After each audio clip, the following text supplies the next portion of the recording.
প্রথম battery minus পয়েন্টটা 0 ভোল্টে দিতে হবে। এটা ভুল করলে কিন্তু একদমই হবে না, পুরো বিএমএস পুড়ে যাবে। যদি ভুল একটা কানেকশন যদি ভুল হয় না, বিএমএসটা পুড়ে যাবে। তাহলে এই বিএমএসটা একে ওভার চার্জ থেকে প্রোটেকশন দেবে, আর ওভার ডিসচার্জ থেকেও এ প্রোটেকশন দেবে, ওভার হিটিং থেকেও প্রোটেকশন দেবে। মানে আপনার এই ব্যাটারিটাকে চার্জিং, ডিসচার্জিং আর হিটিংয়ে তিনটে জিনিসের আপনার এটা প্রোটেকশন দেবে। আমাদের আজকের topic how to make a 12 volt battery and charger. আমাদের এই চ্যানেলে যে ভিডিওগুলি আমরা নিয়ে আসি, সেই ভিডিওগুলি সম্পূর্ণ শিক্ষামূলক হয়। এই চ্যানেলটি সাবস্ক্রাইব করবেন প্লিজ। আমরা আপনাদের শিখিয়ে তবেই মানব। আমাদের এই চ্যানেলে 12 ভোল্ট ব্যাটারি প্যাক ও 12 ভোল্ট ব্যাটারি চার্জার বানানোর দুটো মেথডে ভিডিও রয়েছে। সেই ভিডিও দুটি যদি আপনারা দেখেন, আপনাদের সেখান থেকেও আপনারা অনেক শিখতে পারবেন। তবে আজকের এই ভিডিওতে আমরা ব্যাটারি ও চার্জার দুটো একই ভিডিওতে বানানো শিখব, একদম সিম্পল ওয়েতে, যাতে আপনারা একদম ইজিভাবে বাড়িতে তৈরি করে নিতে পারেন। কোনো কমপ্লেক্স মেথডে যাব না। তো চলুন শুরু করা যাক। তো ভিডিওটা শুরু করার আগে একটা ব্যাপার আমি বলি, কিছু ডিসকাশন করতে হবে এখানে, না হলে এখানে আমরা যে ব্যাটারিটা বানাবো সেটা আমরা নিচ্ছি লিথিয়াম আয়ন সেল। কারণ লেড অ্যাসিড সেলের অনেক সমস্যা আছে, ওটা অনেক ভারীও হয় আর অনেকটা জায়গাও নেয়। এবার আমরা যে ব্যাটারিটা ইউজ করছি সেটা হচ্ছে লিথিয়াম আয়ন সেল। এটা ছোট ব্যাটারি আর এর অনেক হালকা হয়, আর এটার ব্যাকআপটা অনেক বেশি হয়, আর চার্জিং সার্কেলটাও এটা বেশি, যে কারণে আমরা লিথিয়াম আয়ন সেল নিচ্ছি। আমরা 12 ভোল্ট ব্যাটারি বানানোর জন্য 3টে ব্যাটারি নেব। অ্যাকচুয়ালি এটা 12 ভোল্ট সম্পূর্ণ হবে না, এটা হবে 11.1 ভোল্ট, কিন্তু এটাকে 12 ভোল্ট হিসাবেই ধরা হয়। যদি এটা ফুল চার্জ হয়ে যায় তাহলে এটা 12 ভোল্টের মতোই অ্যাক্ট করবে, এটাতে কোনো সমস্যা নেই। তো আমাদেরকে 3টে এরকম ব্যাটারি নিয়ে নিতে হবে। সবার আগে যে ব্যাটারি প্যাকটা বানাতে হবে সেটা হচ্ছে, চার্জার বানানোটা পরে দেখছি, আগে ব্যাটারি প্যাকটা বানানো দেখতে হবে। ব্যাটারি বানানোর জন্য আমরা একটা সার্কিট ডায়াগ্রাম দিয়েছি, এখানে দেখুন। এদিকটা চার্জারের পোর্শন, এদিকটা ছেড়ে দিন। শুধু এই ব্যাটারিটা দেখুন, এখানে আমরা সেম টু সেম কানেকশন করেছি। এই যে 12 ভোল্ট ব্যাটারি 3টে পরপর দিয়েছি আমরা, 3.7 ভোল্ট অথবা 6 ভোল্ট যে কোনো হতে পারে, পরপর 3টে দিয়েছি। এই ব্যাটারি যে আমরা 3টে ব্যাটারি দিয়েছি, এটার কানেকশানটা আমরা সিরিজে করব। সিরিজে যদি না করি তাহলে আমরা ভোল্টেজটা 12 তৈরি করতে পারবো না, যে কারণে আমরা প্রত্যেকটা ব্যাটারি সিরিজ কানেকশান করব। এটা সিরিজ কানেকশান মানে এই যে ধরুন প্রথম ব্যাটারি আর এটা প্রত্যেকটা ব্যাটারি, এটা প্রথম ব্যাটারি মনে করুন এটা মাইনাস, এটা হচ্ছে প্লাস, আর দ্বিতীয় ব্যাটারির এটা প্লাস, এটা মাইনাস, আর তৃতীয় ব্যাটারির এটা মাইনাস, এটা প্লাস। এইরকম 3টে ব্যাটারি আমরা পরপর সাজিয়ে নেব, ঠিক এরকম। এই যে থিওরির সঙ্গে আমরা প্র্যাকটিক্যালও দেখছি।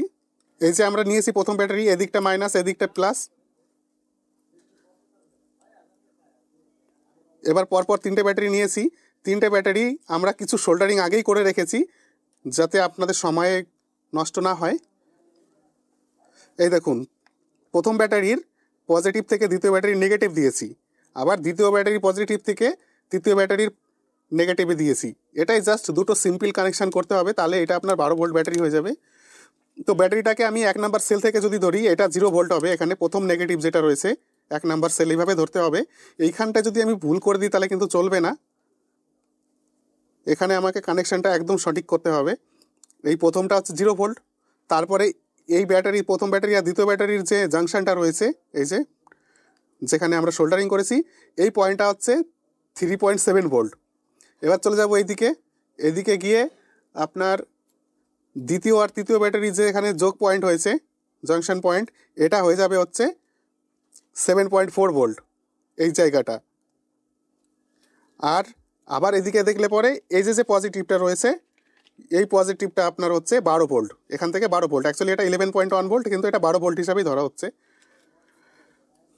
তাহলে এই হয়ে গেল ব্যাটারি কানেকশান। আমরা এখান থেকে একটা নেগেটিভ আউটপুট করব, আর এখান থেকে একটা নেগেটিভ আউট করব, এখান থেকে একটা পজিটিভ আউট করব, আর এখান থেকে একটা ভোল্ট বেরোবে, এখান থেকে একটা ভোল্ট বেরোবে। তো কানেকশানগুলো আর বাদবাকি কানেকশানগুলো আমরা করে নিই, তারপরে চার্জারের বিষয়ে যাব। আমাকে এরকম ছোট ছোট লেন্থের 4টে তার কেটে নিতে হবে। সমান না করলেও হবে, আমি সমান করে নিচ্ছি। এরকম ছোট ছোট 4টে তার কেটে নিয়েছি। তারগুলো কাটার পরে দু সাইডে এরকম উপরের যে কভারটা থাকে ইনসুলেশন, সেটা বের করে নিয়েছি।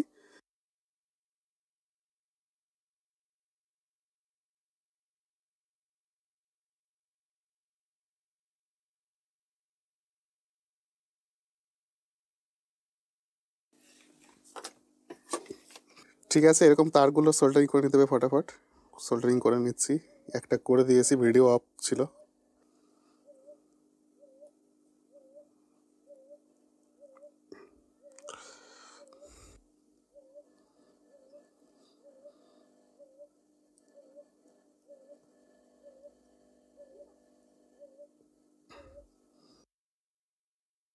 এই যে ছোটো ছোটো হচ্ছে 4টে তার টুকরো করেছিলাম সেটা লাগিয়ে নিলাম এই যে জাংশন পয়েন্টে, যেরকম আমরা প্র্যাকটিক্যালে ওখানে দেখেছি সার্কিট ডায়াগ্রামে, সেখানে এরকম এখানটাতে মাইনাসে একটা, আর হচ্ছে এই জাংশন থেকে একটা, এদিক থেকে দুটো তার বেরোলো, আর এদিক থেকে উল্টো দিক থেকে দুটো তার বেরোবে। এই যে জোড়া দেওয়ার পয়েন্ট এখান থেকে একটা, এখান থেকে একটা। তাহলে এইবার আমার ব্যাটারি প্যাকটা তৈরি করা হয়ে গেল। 4খানা পয়েন্ট বেরিয়েছে এখানে। এবার যদি আমরা ভোল্টেজ মেজার করি, এখানে বিভিন্ন রকম ভোল্টেজ পাবো, যেরকম সার্কিট ডায়াগ্রামে দেখেছিলাম ঠিক তেমনই ভোল্টেজটা পাবো আমরা। এবার হচ্ছে কি করব, এই যে ব্যাটারিগুলো একটু আঠা দিয়ে দেবো, আঠা দিয়ে দিলে এগুলো নড়ানড়ি করবে না।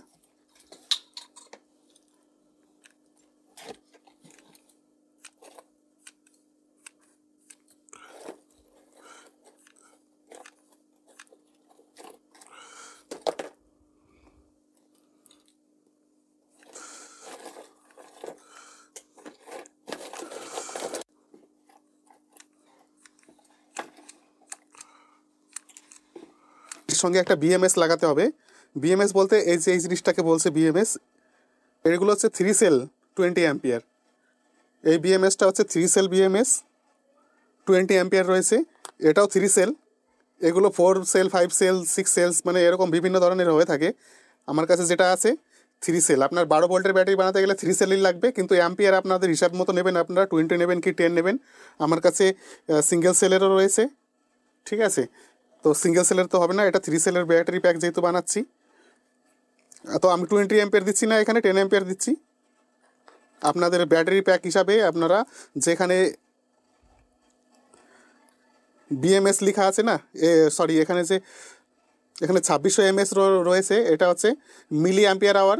তাহলে অ্যাম্পিয়ার আওয়ারে করতে গেলে এটা কি 1000 দিয়ে ভাগ করতে হবে, তাহলে 2.6 অ্যাম্পিয়ার আওয়ার হয়ে যাবে। তাহলে 3টে আছে, 3টেতে হবে 2.6 যদি করি, যদি 3টে হয়ে যায় তাহলে 7.8 অ্যাম্পিয়ার আওয়ার হয়ে যাবে। এটা 10 অ্যাম্পিয়ারে আমার কাজ হয়ে যাবে। এর থেকে বেশি বড় যদি ব্যাটারি প্যাক হতো তাহলে আমি 20 বা তার বেশি লাগাতাম। তাহলে এবার আমাকে আরেকবার একটু এই যে ড্রয়িংটা রয়েছে বিএমএসের সঙ্গে সেইটার কানেকশানটা দেখে নেব। এখানে আমি প্র্যাকটিক্যালের সঙ্গে দেখাচ্ছি। দেখুন এখানে যে কানেকশানগুলো রয়েছে, এই যে ব্যাটারির 4টে পয়েন্ট আমি বের করে নিয়েছি। এখানে বিএমএসের টোটাল 6টা পয়েন্ট থাকবে। এখানে প্লাস একটা থাকবে, একটা মাইনাস থাকবে, যেটা পাওয়ার পি প্লাস। এখানে দেখলে ভালো করে বুঝতে পারবেন, এখানে পি প্লাস পি মাইনাস লেখা আছে। এটা হচ্ছে আমার চার্জিংয়ের ইনপুট আর আউটপুট, একই টার্মিনাল হয় দুটো প্লাস মাইনাসের, মানে এই একই পয়েন্ট থেকে চার্জ হবে এবং একই পয়েন্ট থেকে ডিসচার্জও হবে। মানে এক কথায় আমি এখানে লাইটের লোড, লাইট বা ফ্যান বা কিছু একটা চালাবো, সেটা লোড এখানে দেবো, আর চার্জিংয়ের পয়েন্টটাও আমার এখানেই হবে। কিন্তু এখানে ব্যাটারি 1, ব্যাটারি 2, ব্যাটারি 3 এরকম করে লেখা আছে। বি মাইনাস এটা ব্যাটারি 1, আর এখানে ব্যাটারি 2, আর এটা ব্যাটারি 3 হবে, কারণ একটাই লাস্টে আছে। তো এই কানেকশানটা আমরা ফিজিক্যালি করব। আমার প্রথম যে ব্যাটারি রয়েছে, প্রথম ব্যাটারি মাইনাস, মানে এই তারটা থেকে ধরবো, এই যে প্রথম ব্যাটারি মাইনাস আপনি দেখতে পারবেন এখানে এই দিক থেকে এই দিক থেকে এই দিক থেকে এইভাবে যাচ্ছে আমার। তাহলে সবার প্রথম যে কানেকশানটা করবো ব্যাটারি মাইনাস, এইখানটা এই ব্যাটারি মাইনাসের কানেকশানটা হবে। আচ্ছা সরি, এখানে উল্টালে পরে এখানে ব্যাটারির লেখাই আছে, এখানে দেখুন এই যে 0 ভোল্ট, প্রথম ব্যাটারির মাইনাস পয়েন্টটা, এই যে প্রথম ব্যাটারির মাইনাস পয়েন্টটা এই 0 ভোল্টে দিতে হবে। এটা ভুল করলে কিন্তু একদমই হবে না, পুরো বিএমএস পুড়ে যাবে। যদি ভুল একটা কানেকশন যদি ভুল হয় না, বিএমএসটা পুড়ে যাবে। তাহলে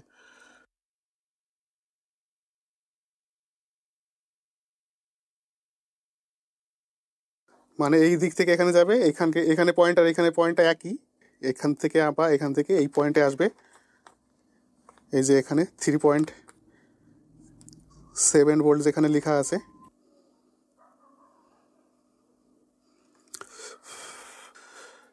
3.7 ভোল্ট হয়ে গেছে। তারপরে এই পাশের তারটা এই যে এরকম ছিল, এই পাশের তারটা আমরা 7.4 ভোল্টে দেবো, এই জায়গাটায় দেবো।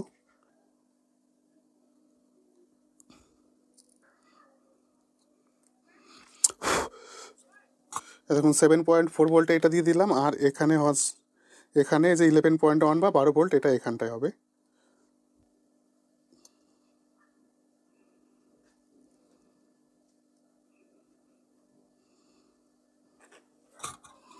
এই যে এরকম 4টে তারের আমরা কানেকশন করে দিলাম।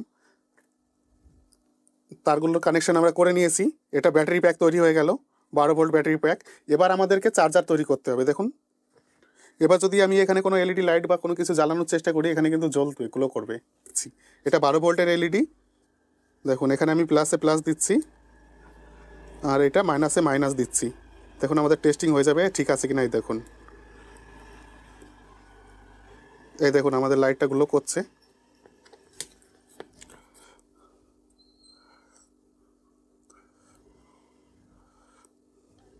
এই বিএমএসটা একে ওভার চার্জ থেকে প্রোটেকশন দেবে, আর ওভার ডিসচার্জ থেকেও এ প্রোটেকশন দেবে, ওভার হিটিং থেকেও প্রোটেকশন দেবে। মানে আপনার এই ব্যাটারিটাকে চার্জিং, ডিসচার্জিং আর হিটিংয়ে 3টে জিনিসের আপনার এটা প্রোটেকশন দেবে। এই ট্রান্সফরমারটা কাজে লাগিয়ে বানাবো। দেখুন এই ধরনের এসএমপিএসগুলো মার্কেটে পাওয়া যায়। এই ধরনের এসএমপিএস দিয়েও আপনারা চার্জার বানাতে পারেন, কিন্তু এটাতে আপনার সমস্যা হয় কি, এটা বেশি দিন চলে না, লাস্টিং করে না। এর কম্পোনেন্টগুলো অ্যাকচুয়ালি অনেক সস্তা প্রোডাক্ট থাকে, যে কারণে কিছুদিন চলতে চলতে খারাপ হয়ে যায়, যে কারণে আমরা এই ধরনের এসএমপিএসগুলো ব্যবহার করব না। তাহলে কি আমরা একটা ট্রান্সফরমার দিয়ে চার্জার বানাবো। ট্রান্সফরমার দিয়ে যদি আমরা চার্জারটা বানাই তাহলে সেটা অনেক ভালো টেকসই হবে, কোনো খারাপ হওয়ার কোনো চান্সই নাই। এবার আমরা এই ট্রান্সফরমারটা নিয়েছি। এবার দেখুন এই ট্রান্সফরমারের আগে আমরা আগে থিওরিটা দেখে নিই। এটা এসি পয়েন্ট, ঠিক আছে। এটা হচ্ছে ট্রান্সফরমার। আমি ট্রান্সফরমারের সিম্বল দেইনি এই কারণেই আমি ট্রান্সফরমারের সিম্বল এখানে ব্যবহার করিনি, কারণ হচ্ছে এখানে আপনাদের বুঝতে যেন না অসুবিধা হয়, যে কারণে। এটা আপনার হচ্ছে এসি প্লাগ, এটা প্লাগে দেবেন 220 ভোল্ট। এটা স্টেপ ডাউন ট্রান্সফরমার রয়েছে এখানে।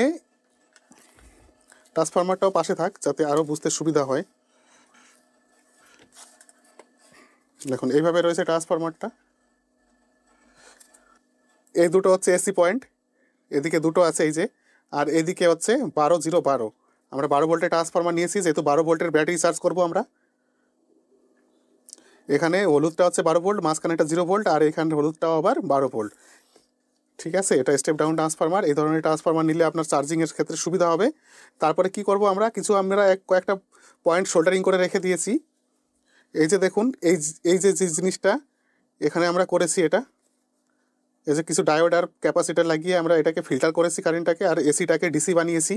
ট্রান্সফরমারের এদিকেও এসি ইনপুট এসি দিচ্ছি, আউটপুটও এসি, কিন্তু আমাকে এটাকে ফিল্টার করে ডিসি করতে হবে। ট্রান্সফরমার কিন্তু ডিসি আউটপুট দেয় না, এসি দেয়, কিন্তু আমাকে সেটাকে ডায়োড লাগিয়ে ওটাকে রেকটিফাই করতে হয়। এই যে চার্জারটা,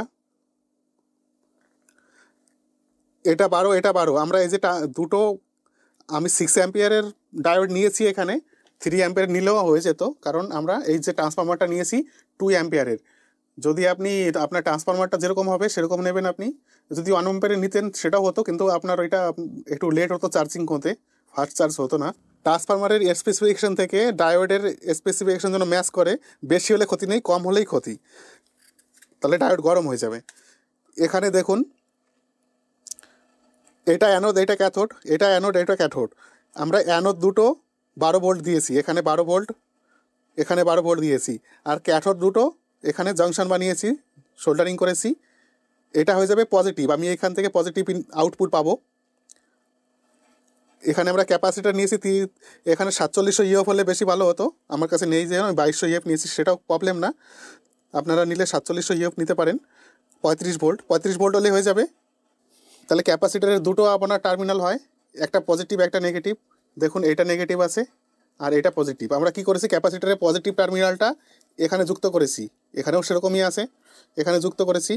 আর যে এখান থেকে ট্রান্সফরমার থেকে জিরো বেরিয়েছে সেটা আমরা ক্যাপাসিটারের মাইনাস পয়েন্টে দিয়েছি, তাহলে আমরা এখানে মাইনাস পাবো আর এখানে প্লাস পাবো। তাহলে এখান থেকে দুটো তার আমরা বিএমএসের পি প্লাস আর পি মাইনাসে দিয়ে দেবো। আবার আমরা দুটো তার নিয়েছি, তার নিয়ে এরকম সোল্ডারিং করে দিয়েছি। আর এই যে পি প্লাস আর পি মাইনাস থেকে তারগুলো বের করতে হবে, কানেকশন করতে হবে। একটু সোল্ডারিং পেস্টও দেবো এখানটাতে।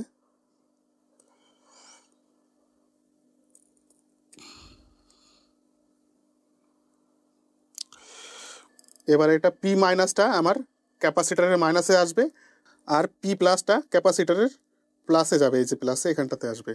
তাহলে এখানে তারটা আমি সোল্ডারিং করে নিচ্ছি প্রথমে। এবার এই চার্জারটা যে আমরা বানালাম সেটা দিয়ে চার্জ হচ্ছে কি হচ্ছে না আমরা বুঝবো কি করে, সেটা বোঝার জন্য আমাকে কিন্তু একটা ইন্ডিকেশন লাগাতে হবে। এবারে এই ইন্ডিকেশনটা লাগানোর জন্য আমার একটা কি করতে হবে, ইন্ডিকেশনের একটা সেট আপ করতে হবে। এবার এই ইন্ডিকেশনটা বানানোর জন্য আমার একটা ডায়োড লাগবে, একটা 1K রেজিস্টর লাগবে, আর একটা লাগবে কি এরকম একটা এলইডি ছোট্ট। এটা দিয়ে আমরা ইন্ডিকেশনটা বানাবো। তাহলে চলুন ফটাফট বানিয়ে নিই। এখানে আমি একটা 1K রেজিস্টার নিয়েছি, একটা এলইডি লাইট নিয়েছি, একটা ডায়োড নিয়েছি। ডায়োডটা না নিলে কিন্তু হবে না, নালে এই ডায়োডটা যদি আমরা না দিই তাহলে কি হবে যে ব্যাটারি চার্জ হলেও চলবে, না চার্জ হলেও চলবে, সেরকম হয়ে যাবে জিনিসটা। এখানে একটা 150 ওহম রেজিস্টার লাগানো রয়েছে, এটা বাদ দিন, এটা আমার অন্য কোনো প্রজেক্টে কাজে লেগেছিল বলে আমি এখানে লাগিয়ে রেখেছি। তো 150 ওহম মনে করেন নেই এখানে, ডাইরেক্ট এখানে 1K ওহম রেজিস্টার লাগানো রয়েছে। তো আমি এটাকে রেখে দিয়েছি জাস্ট, এটাতে কিছু প্রবলেম হবে না। এই যে ব্যাটারির পি প্লাস যে ওয়্যারটা রয়েছে সেটা ডায়োডের ক্যাথোড সাইডে লাগাবো, অ্যানোড সাইডে না, ক্যাথোড সাইডে লাগাবো। রেজিস্টারটা আমি অ্যানোড সাইডে লাগিয়েছি। দেখুন 1K রেজিস্টার থ্রু যে লাইটটা জ্বলবে, 1K রেজিস্টার কেন দিচ্ছি, নাহলে এটা 12 ভোল্টের, ভোল্টেজ ড্রপ করাতে হবে, নাহলে কেটে যাবে এলইডিটা। তার জন্য আমি 1K হোম রেজিস্টার ইউজ করেছি এখানে। ক্যাপাসিটার পজিটিভ যেখানে লাগিয়েছি এখানটায় লাগাবো। এই যে দেখুন লাগিয়ে দিয়েছি। এবার হচ্ছে গ্রাউন্ড দিতে হবে, এইখানে আমি গ্রাউন্ড দেব।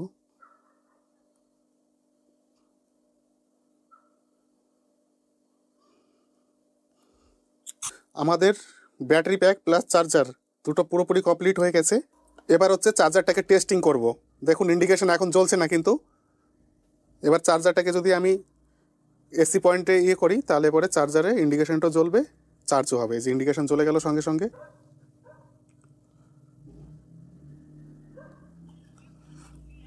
ব্যাটারি চার্জ হচ্ছে, ডায়োড হিট হচ্ছে না, একদম হালকা হিট হচ্ছে, জাস্ট যেটা কারেন্ট প্রবাহের জন্য যেটুকুন হয় সেটুকুন হচ্ছে, হালকা, একদম হালকা হিট।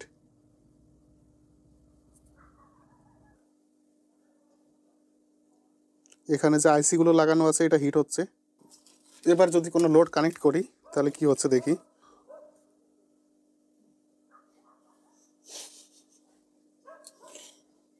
চোখে লাগলো না। সম্পূর্ণ ভিডিও দেখার জন্য অশেষ অশেষ ধন্যবাদ। যদি ভিডিওটা ভালো লেগে থাকে তবে চ্যানেলটাকে অবশ্যই সাবস্ক্রাইব করবেন, আর বন্ধু বান্ধবদেরকে শেয়ার করে জানাবেন। ধন্যবাদ।